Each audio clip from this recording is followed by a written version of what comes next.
Good evening. Welcome to this edition of the 411 Talk Zone Radio Show. My name is Leon Jones. Today is Sunday, October 16th, 2016.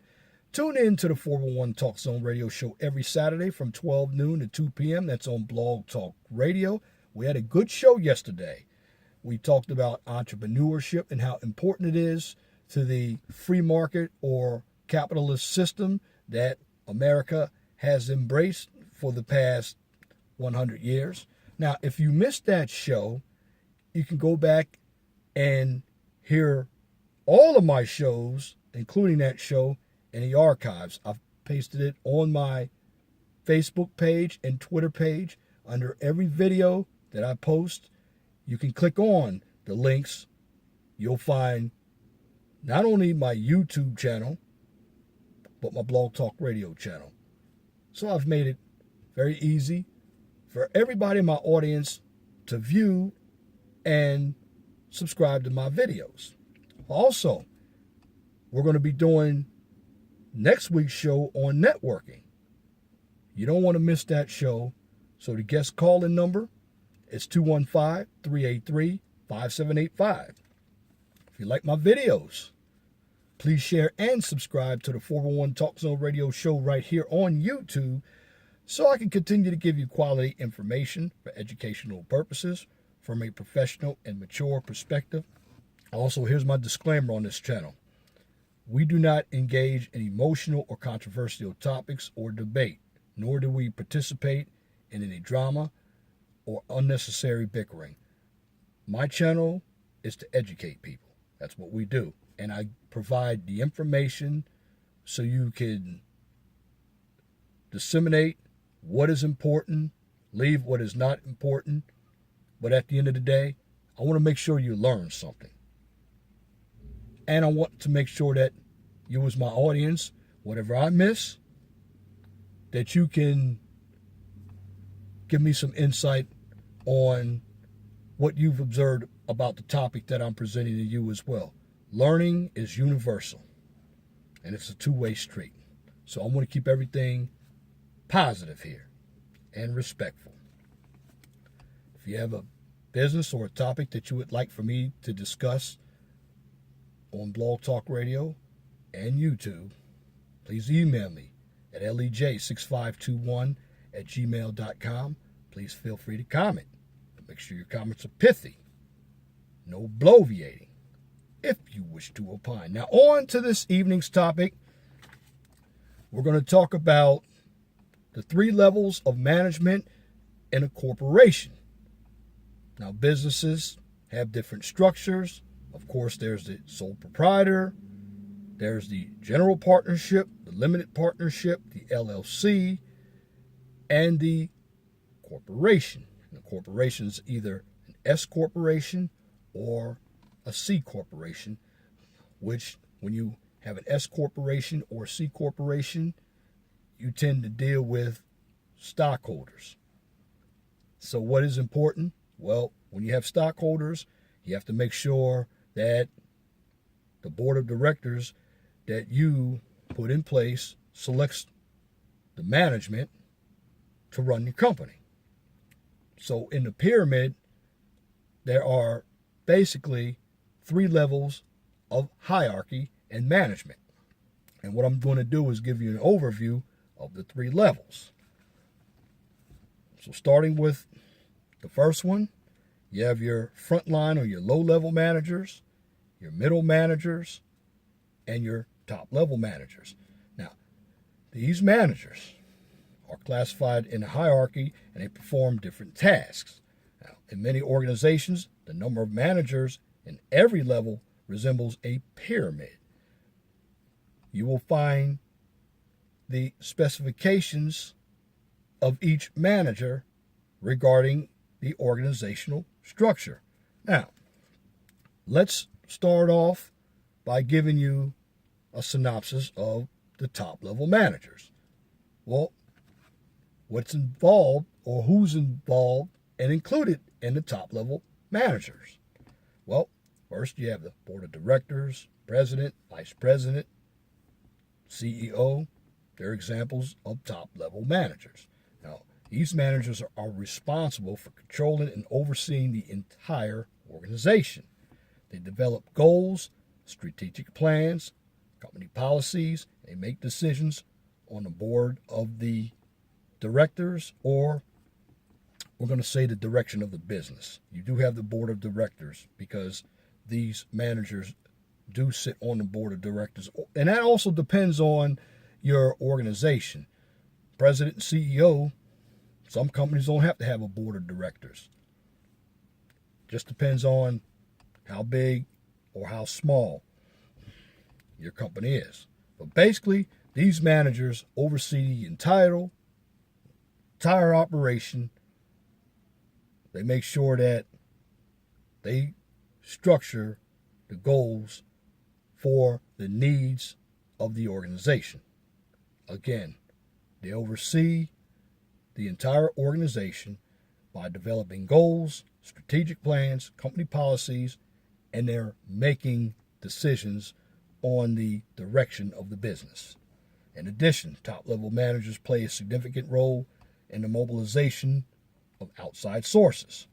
Top-level managers are also responsible to the shareholders and general public. Slide down to the middle managers. Basically, these are your general managers, branch managers, and department managers. They're examples of job titles in middle management. Now, they are accountable to the top management for their department's function. Middle-level managers devote more time to organizational and directional functions than top-level managers. These roles are emphasized as they execute organizational plans in conformance with the company's policies and the objectives of the top management. They define and discuss information and policies from top management to lower management. And most importantly, they're inspiring and providing guidance to low-level managers toward better performance. And some of their functions are as follows. Here's what they do. Designing and implementing effective group and intergroup work in information systems. Defining and monitoring group-level performance indicators. They also diagnose and resolve problems within and among work groups.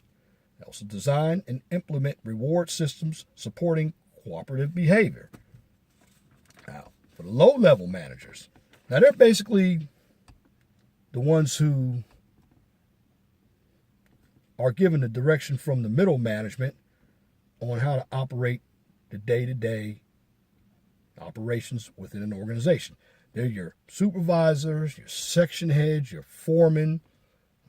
These managers basically focus on controlling and directing. Now, low-level managers usually have the responsibility of assigning tasks to your employees or to their employees, guiding and supervising employees on the day-to-day operational activities within the organization, ensuring that the quality and quantity of production are in compliance with the goals and missions that the middle and top managers set within the organization. They make recommendations and suggestions, and they're the ones who involve themselves with employee problems. We also call them first-level managers. So low-level managers should also be role models. And here's what they also provide to their employees. Basic supervision, motivation, career planning, performance feedback, and staff supervision. Once again, they provide basic supervision, motivation, career planning, performance feedback, and staff supervision. And I want to also add that they also supply training. And why are these three levels of management significant? Because in many companies, particularly, let's give you a bureaucratic or government organization. There are layers and layers and layers of people. But those layers of people fit the criteria of the pyramid that I described to you. You have the top, You have the middle and you have the bottom. Now, the higher you go, that's less people who have power. So basically, your low-level managers, there are a lot of them, but as they reach the next level of management, the competition to get in those positions gets tougher because the power gets lessened. And we're going to get later on into different types of organizational charts.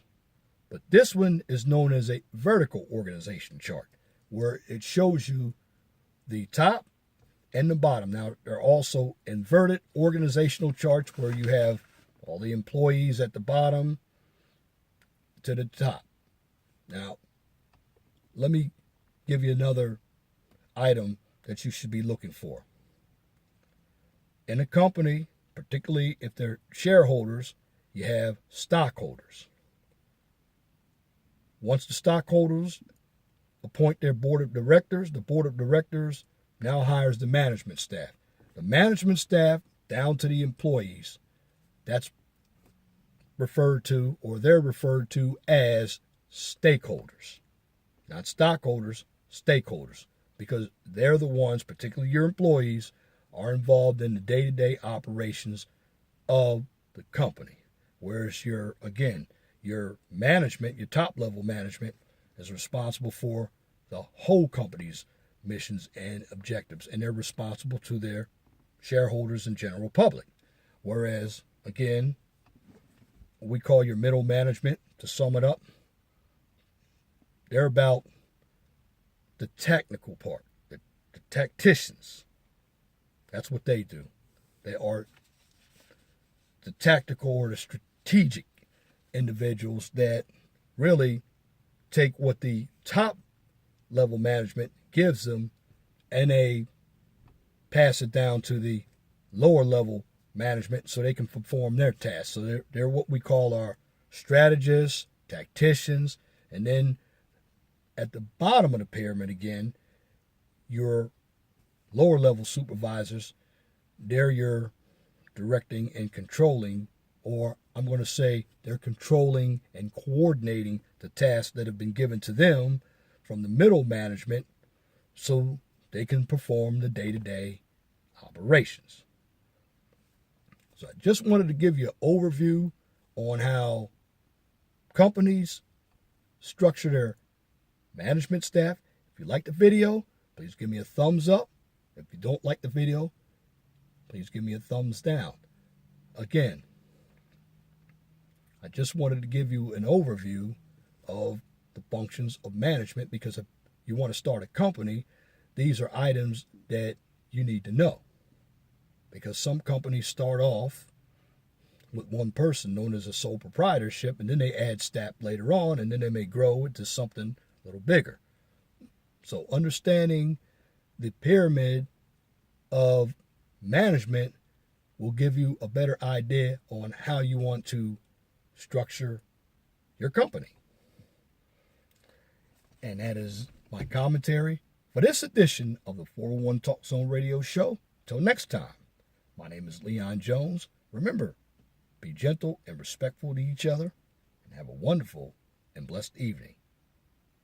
Good night.